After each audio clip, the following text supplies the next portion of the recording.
नमस्कार. उन्हाळ्यामधील केळी लागवडीचं जे व्यवस्थापन आहे ह्याच्यामध्ये पाण्याचं व्यवस्थापन त्यासोबत फवारणीचं व्यवस्थापन हा एक भाग अत्यंत महत्त्वाचा आहे.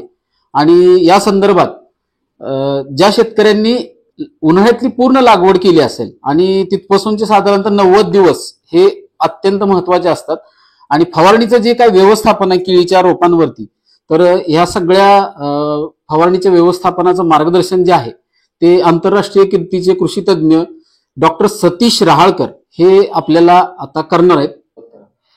नमस्कार, मी सतीश रहाळकर. महत्वाचं काय आहे की ह्या उन्हाळ्यात जेव्हा तुम्ही केळीची रोपं आणता आणि ती शेडमध्ये ठेवता, तर त्यावेळेला महत्वाचा मुद्दा काय होतो की ही जी तुमची केळीची नर्सरी आहे ही बेसिकली टिश्यू कल्चर मधनं आलेली आहे.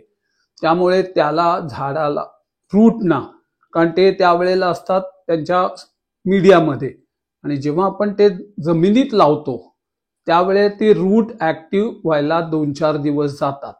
तर बेसिकली काय होतं की त्यावेळेला ती रूट ऍक्टिव्ह नसल्यामुळे त्या झाडांना पाण्याचा ताण येतो आणि ती झाडं मुरसतात थोडीशी. पण त्यासाठी काय करायला हवं, जेव्हा तुम्ही केळीची रोपं आणता आणि शेडमध्ये ठेवता तेव्हा रिटेन म्हणून औषध आहे, त्याचा 2.5 मिलीनी 1 लिटर पाण्यात पाणी दिल्यानंतर फवारा करायचा. याचं कारण की जे रिटेन काय काम करणार आहे की जे पानात पाणी आहे ते जमवून ठेवण्याचं किंवा साठवून ठेवण्याचं काम करतं. आता तुम्ही ते केल्यानंतर झाडं लावलीत मेन फील्डमध्ये की साधारण 4थ्या दिवसा किंवा 5व्या दिवसाला जेव्हा तुम्ही पाणी देता त्यावेळेला त्याचं एक फवारणी झाली पाहिजे.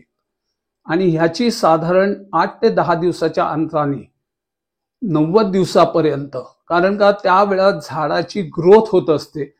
पाण्याची कमतरता, बरं ह्या वर्षी तर हा फार मोठा पाण्याचा जो तुटवडा आहे, म्हणजे पाणी उपलब्ध नाही, त्यामुळे होणारा जो ताण आहे त्याच्यामुळे झाडं वाढणार नाहीत.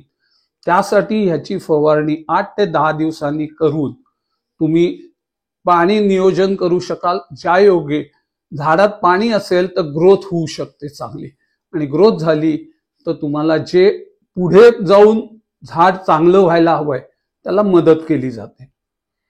आता ह्याच्या बरोबर तुम्ही काय करू शकता, ह्याच्यात तुम्ही मिक्स करायचं असेल तर कीटकनाशक मिक्स करू शकता, बुरशीनाशक मिक्स करू शकता, किंवा सोल्युबल फर्टिलायझर तुम्हाला द्यायची असली फवारणीसाठी तर तुम्ही मिक्स करू शकता.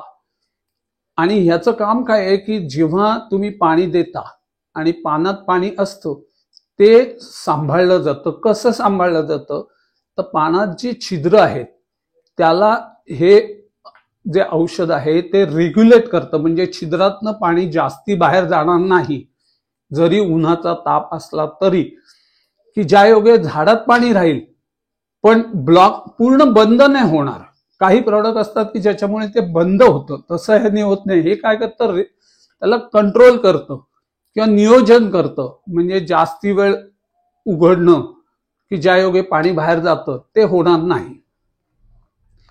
तर असं केल्याने तुम्हाला त्याचा फायदा होईल.